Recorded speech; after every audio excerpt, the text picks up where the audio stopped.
అందరికీ నమస్కారం. ఈ వీడియోను స్కిప్ చేయకుండా చివరి వరకు చూస్తారని ఆశిస్తున్నాను. ఈ వీడియో గనక మీకు నచ్చినట్లయితే లైక్ చేయడం మాత్రం మర్చిపోవద్దు. ఇంకా ఈ ఛానల్ని ఎవరైనా సబ్స్క్రైబ్ చేసుకోకపోతే దయచేసి సబ్స్క్రైబ్ చేసుకోండి. దీపావళి అనగానే మన కళ్ళ ముందుకు వచ్చే చిత్రం వెలుగులతో నిండిన ఇళ్ళు, సంతోషంతో మురిసిపోయిన కుటుంబాలు, పటాకుల శబ్దం, మిఠాయిల వాసన, పూజల ఘనత. కానీ ఈ పండుగ వెనుక దాగి ఉన్నది ఒక మహా ఆధ్యాత్మిక రహస్యం.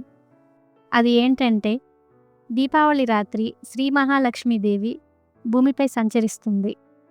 ఆ రాత్రి ఆమె కటాక్షం ఎవరిపై పడుతుందో వారి జీవితం మారిపోతుంది. ఇదే ఈ కథలో మనం తెలుసుకోబోయేది. లక్ష్మీదేవి కటాక్షం పొందే దీపావళి రాత్రి రహస్యాలు. పురాణాల ప్రకారం అసురరాజు బలిచక్రవర్తి తన భక్తి, దానం, ధర్మం వల్ల సకల లోకాలను జయించాడు. దేవతలు భయపడి శ్రీ మహావిష్ణువును ప్రార్థించారు. విష్ణువు వామన అవతారంగా వచ్చి బలిచక్రవర్తి నుంచి 3 అడుగుల భూమిని అడిగాడు. ఆ 3 అడుగులలో 2 అడుగులతో ఆకాశం, భూమిని కప్పేసి 3వ అడుగుకు స్థలం లేకపోయినప్పుడు బలి తన తలను సమర్పించాడు. ఆ సమయంలో మహాలక్ష్మీదేవి బలిచక్రవర్తి భక్తిని చూసి అతనికి ఒక వరం ప్రసాదించింది. ప్రతి ఏడాది దీపావళి రాత్రి నీ లోకానికి నేను వస్తాను. నన్ను సత్కరించే ప్రతి ఇంటికి నేను కటాక్షిస్తాను అని. అప్పటి నుంచి దీపావళి రాత్రి లక్ష్మీ కటాక్ష రాత్రిగా పరిగణించబడుతుంది.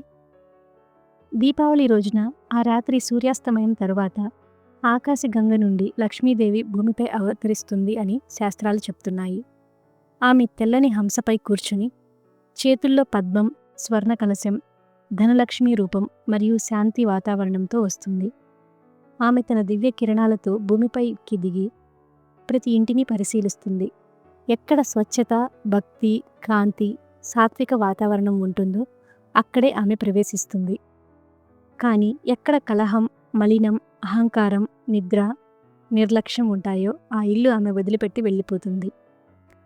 ఈ రాత్రి దేవిని ఆకర్షించడానికి కొన్ని పూర్వకాల నిబంధనలు ఉన్నాయి. ప్రతి ఒక్కటి ఆధ్యాత్మికంగా అద్భుతమైన శక్తిని కలిగి ఉంటుంది. మొదటిది ఇంటిని శుభ్రం చేయడం. శుభ్రతే లక్ష్మీ స్థానం. దీపావళి ముందు రోజే ఇంటి ప్రతి మూలను శుభ్రం చేయాలి.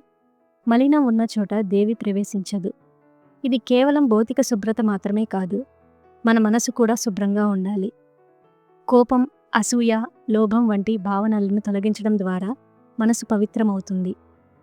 రెండవది దీపాలను వెలిగించడం, అంటే అంధకార నివారణ. దీపావళి అంటే దీపాల వెలుగు పండుగ. ఈ దీపాలు వెలిగించడం వెనుక అర్థం మన జీవితంలో ఉన్న అజ్ఞాన అంధకారాన్ని తొలగించడం. లక్ష్మీదేవి వెలుగు, సౌఖ్యం, సంపదను ఇష్టపడుతుంది.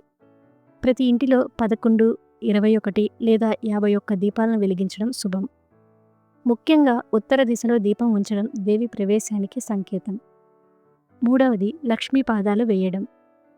ఇంటికి వెలుపల నుండి లోపలికి కుంకుమ, చున్నీతో లక్ష్మీ పాదాల ముద్రలు వేయడం ఒక పవిత్ర చిహ్నం. ఇది దేవి ఇంట్లోకి ప్రవేశిస్తున్నదనే సంకేతం. అదేవిధంగా ఆ పాదాల దిశలో నెమ్మదిగా దీపాలను వెలిగించడం అత్యంత శుభప్రదం. నాలుగవది లక్ష్మీ పూజా సమయం. దీపావళి రోజున ప్రదోషకాలం అంటే సూర్యాస్తమయం తరువాత 45 నిమిషాల నుండి 1 గంటలోపే పూజ చేయాలి. ఈ సమయంలో దేవి భూమిపై విహరిస్తుందని పురాణాలు చెప్తున్నాయి. పూజా సమయంలో గంగాజలంతో స్నానం చేసి విగ్రహం లేదా చిత్రాన్ని పూజించాలి. పద్మపుష్పాలు, గంధం, కుంకుమ, చందనం, సువాసన ధూపం, పాలు, మిఠాయిలు సమర్పించాలి. ఓం మహాలక్ష్మే నమః అనే మంత్రాన్ని 108 సార్లు జపించాలి. ఆ సమయంలో మనసు ప్రశాంతంగా ఉంచి, దేవి నా జీవితంలో వెలుగును ప్రసరించు, నా ఇంటిని నీ కటాక్షంతో నింపు అని కోరుకోవాలి. ఒకప్పుడు ధనరాజు అనే వ్యాపారి ఉండేవాడు. అతడు ధనవంతుడైన దానపరుడు కాదు. అతని ఇంట్లో కలహం, దురాశ ఎక్కువ. ఒక సంవత్సరం దీపావళి రాత్రి అతడు నిద్రపోయాడు. లక్ష్మీదేవి అతని ఇంటికి వచ్చి తలుపు తట్టింది. కానీ ఎవరూ తలుపు తీయలేదు. దేవి తిరిగి వెళ్ళిపోయింది. ఆ రాత్రి పక్కింట్లోని సుమిత్ర అనే ఓ పేద మహిళ తన పిల్లలతో కలిసి భక్తితో దీపాలు వెలిగించి దేవిని పూజించింది. ఆమె హృదయం పవిత్రం. దేవి అక్కడికి వెళ్ళి ఆమె తలపై తన చేతిని ఉంచింది.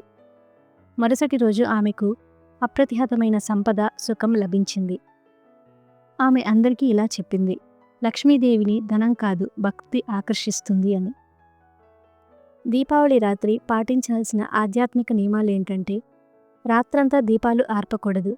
వెలుగు కొనసాగితే దేవి సంతోషిస్తుంది. కలహం, కోపం, చర్చలు చేయకూడదు. ప్రశాంతతే లక్ష్మీస్థానం. అతిథి లేదా పేదవారికి అన్నం పెట్టాలి. దానం లక్ష్మీదేవిని ఆకర్షిస్తుంది. గోమాత, తులసి పూజ చేయాలి. ఇవి లక్ష్మికి ప్రియమైనవి. తలుపులు మూసుకోకూడదు. దేవి ప్రవేశానికి ఆతిథ్యం ఇవ్వడం సూచిస్తుంది.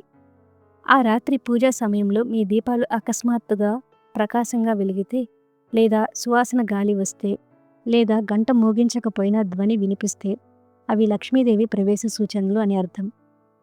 ఇలాంటి సమయాల్లో చేసిన మౌన ధ్యానం, ప్రార్థన, ధనమంత్ర జపం అద్భుత ఫలితాలు ఇస్తుందని పురాణాలు చెప్తున్నాయి. దీపావళి రాత్రి రోజున పఠించాల్సిన మంత్రాలు: శ్రీ సుఖలక్ష్మి మంత్రం. ఓం శ్రీం హ్రీం క్లీం మహాలక్ష్మే నమః. ధనసంపద మంత్రం. ఓం హ్రీం ధనదాయ నమః. కుబేరలక్ష్మి సమన్వయ మంత్రం. ఓం యక్షాయ కుబేరాయ శ్రీ మహాలక్ష్మే చ నమః. ఈ మంత్రాలు 108 సార్లు జపిస్తే మనసు ప్రశాంతమవుతుంది.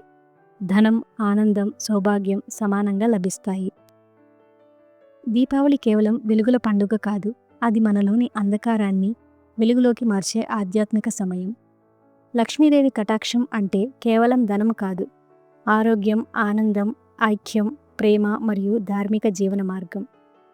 ఆ రాత్రి మనం వెలిగించే ప్రతి దీపం మనలోని ఒక అజ్ఞానాన్ని, ఒక భయాన్ని, ఒక లోభాన్ని తొలగిస్తుంది. లక్ష్మీదేవి మన మనసును, మన ఇంటిని, మన జీవితాన్ని వెలుగుతో నింపుతుంది. ఈ దీపావళి రాత్రి మీరు కూడా ఈ నియమాలను పాటించండి. మీ ఇంటిని శుభ్రంగా ఉంచండి, దీపాలను వెలిగించండి, దేవిని భక్తితో ఆహ్వానించండి. ఆమె తప్పకుండా మీ జీవితంలోకి వస్తుంది. ఎందుకంటే ఆమె స్వయంగా గరుడ పురాణంలో ఇలా అనింది, భక్తి, శుభ్రత, దీపకాంతి కలిగిన ఇంటిలోనే నేను నివసిస్తాను అని. దీపావళి రాత్రి లక్ష్మీదేవి మీ ఇంటి తలుపు తట్టుతుంది. ఆమెను ఆహ్వానించడానికి మీ మనసు సిద్ధంగా ఉందా? ఈ రాత్రి దీపాలను వెలిగించి భక్తితో పూజించండి. లక్ష్మీదేవి కటాక్షం మీ జీవితాన్ని వెలుగుతో నింపుతుంది. జై శ్రీ మహాలక్ష్మి నమః. ఈ వీడియో గనక మీకు నచ్చినట్లయితే ఈ ఛానల్ను తప్పకుండా సబ్స్క్రైబ్ చేసుకుంటారని ఆశిస్తున్నాను. Thanks for watching. Please like, share and subscribe to this channel.